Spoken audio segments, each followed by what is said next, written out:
خطیب عالم محمد حامد رضا سلطانی میرے ساتھ تھے، ہم دونوں چلے گئے. انہوں نے کہا کیا لکھنا چاہتے ہو؟ میں نے کہا جی ہم حسین کے ذاکر ہیں، شہادتیں پڑھتے ہیں، شہادتوں کی اصل سند دکھائیں اور بتائیں.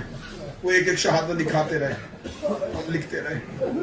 جب انہوں نے لکھوائی نا جناب قاسم کی شہادت، ہوئے ہوئے ہوئے، اللہ جانے کتنے دن ہماری آنکھیں چپ نہیں ہوئی تھی، کتنے دن ہم تڑپے تھے. مجھے نہیں سمجھ آتی کہ اب مجلس کا ماحول کیا بنے گا. مجھے انہوں نے جب جناب قاسم کا حملہ لکھایا، جناب قاسم کا جنگ، کس کو پہلے مارا کس کو بعد میں مارا، کتنے افراد مارے تھے، سارا کچھ لکھا دیا نا. آخر میں جب پامالی کے لاش لکھوانے لگے نا، تو مجھے انہوں نے رک کے ایک سوال کیا. انہوں نے کہا کتنے سال ہو گئے ہیں تمہیں منبر پہ ذکر کرتے ہوئے؟ میں نے کہا 20 سال. انہوں نے کہا کیسے پڑھتے ہو پامالی؟ میں نے کہا جی گھوڑوں کے لاش پامال کر دی تھی. اس نے کہا پھر کیا ہوا تھا؟ میں نے کہا امام حسین نے امامے کی چادر بنا کے قاسم کی لاش کے گوشت کے ٹکڑے چنے تھے. میں اتنا کہہ کے چپ ان کی آنکھوں کی طرف دیکھ رہا تھا. بے ساختہ علی زیب ان کی آنکھوں سے آنسو آئے. انہیں ٹھنڈی آہ بھر کے 3 بار اپنا سر ماتھے میں مارا. ماں کہتا یہی تو ظلم ہے. آج تک لوگوں کو پتہ ہی نہیں ہے کہ حسین کتنا غریب تھا. میں نے کہا اب آپ مجھے بتا دے کیا ہوا تھا. اب جو دل کا بندہ مریض ہے وہ ایک لمحے کے لیے کانوں پہ ہاتھ رکھ لے. میں روایت پڑھنے لگا ہوں جو کربلا بیٹھ کے مجھے سید محمد طباطبائی نے اپنی زبان سے سنائی ہے. انہوں نے اس سے پہلے ایک مثال مجھے دی. میں مثال پڑھتا ہوں. انہوں نے کہا کبھی کسی حکیم کے مطلب میں جاؤں گا تو وہ جڑی بوٹیوں کا صفوف بناتے ہیں. میں نے کہا بناتے ہیں. انہوں نے کہا وہ جس کے ساتھ اس کو کوڑتے ہیں نا، بعض اوقات وہ صفوف جو ہوتا ہے وہ اس کے ساتھ لگا وہ اسے صاف کرتے ہیں. پھر انہوں نے مجھے سنائی عربی کی روایت. انہوں نے کہا پمال نہیں کہنا، پمال نہیں، اس کا پس گئی تھی. میں نے کہا ٹھیک ہے. اس نے کہا اب مجھے بتا پسی ہوئی لاش اکٹھی کیسے ہونی تھی؟